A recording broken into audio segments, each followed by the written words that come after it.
3 రోజుల పాటు జరగనున్న ఈ ఉత్సవాల్లో పలు కార్యక్రమాలు ప్రత్యేకంగా ఆకట్టుకున్నాయి. అరకు చలి ఉత్సవంలో హెలికాప్టర్ రైడ్ ప్రత్యేక ఆకర్షణగా ఉంది. హెలికాప్టర్లో విహరించి అరకు అందాలు తేకించే అవకాశం కల్పించింది. అరకు చలి ఉత్సవంలో మరో ఆకర్షణగా పారాగ్లైడింగ్ ఏర్పాటు చేశారు. ఉత్సవాల్లో భాగంగా రోజూ సాయంత్రం సాంస్కృతిక కార్యక్రమాలు నిర్వహించనున్నారు.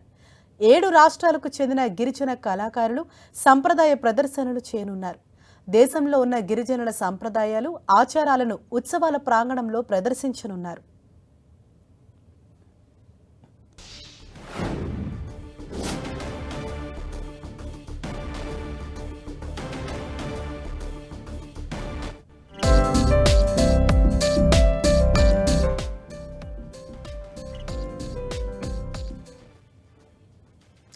ఈ చలి ఉత్సవ్కి సంబంధించి మరిన్ని డీటెయిల్స్ అందించేందుకు మా ప్రతినిధి జార్జ్ మనకు అందుబాటులో ఉన్నారు. జార్జ్, 3 రోజుల పాటు కూడా ఈ ఉత్సవం అన్నది జరగబోతోంది. సో ప్రత్యేక ఆకర్షణగా ఏమేమి నిలవబోతున్నాయి?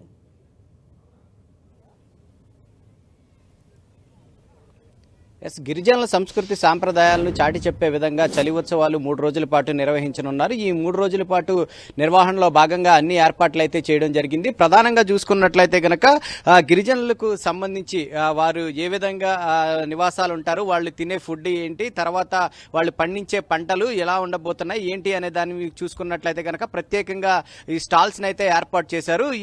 ఏదైతే డిగ్రీ కాలేజ్ మైదానం ఏదైతే ఉందో అరకు డిగ్రీ కాలేజ్ మైదానంలో ఈ ఉత్సవాలు అనేవి జరగనున్నాయి. 3 రోజుల పాటు కూడా ఇక్కడ వారి సంస్కృతి సాంప్రదాయాలు ఉట్టిపడే విధంగా వారి యొక్క ఆచారాలు సైతం కూడా అందరికీ తెలిసే విధంగా సైతం కూడా ప్రత్యేకంగా స్టాల్స్ అయితే ఏర్పాటు చేయడం జరిగింది. అంతేకాకుండా పర్యాటకులకు అటు స్థానికులకు సైతం కూడా ఆహ్లాదం అందించే విధంగా ఈసారి హెలీ రైడ్ ను కూడా ఏర్పాటు చేయడం జరిగింది. హెలికాప్టర్ ద్వారా దాదాపుగా 6 నుంచి 9 నిమిషాల వరకు కూడా హెలికాప్టర్ లో పయనించే అవకాశం కూడా కల్పించారు. దానికి చూసుకున్నట్లయితే కనుక పిల్లలకి 2,000, పెద్దవారికి 4,000 కూడా ఛార్జ్ చేస్తున్నారు. అంతేకాకుండా 300 రకాల పూలను సైతం కూడా ఏర్పాటు చేయడం జరిగింది. పద్మావతి గార్డెన్స్ లో ప్రత్యేక ఫ్లవర్ షోను సైతం కూడా ఏర్పాటు చేశారు. మరి ముఖ్యంగా పారాస్లైడింగ్ కూడా ఏర్పాటు చేయడం జరిగింది. హాట్ ఎయిర్ బెలూన్, ఈ రెండు కూడా అంటే దాదాపుగా అడ్వెంచర్లు సైతం కూడా పర్యాటకులకు అందించే విధంగా ఈ చలి టూరిజంలో ఏర్పాట్లు చేయడం జరిగింది అధికారులు.